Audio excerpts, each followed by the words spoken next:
Did a rebuild in this Husqvarna 268 for a guy. It was in a box, missing a few things, done some modifications. He loves this saw. It's his daddy's. He wants it back, but here we go. I'll try to start it.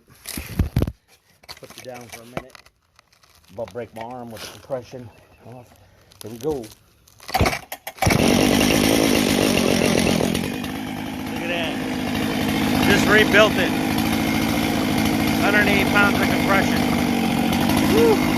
First pull. I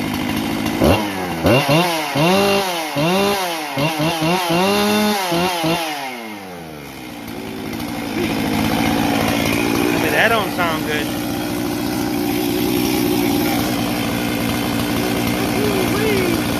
Man, I can rebuild the saw.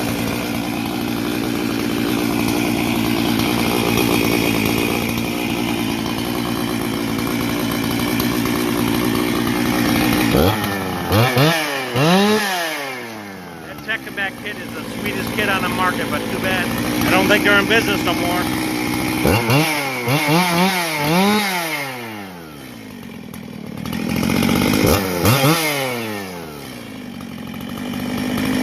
Boy, does that sound nice.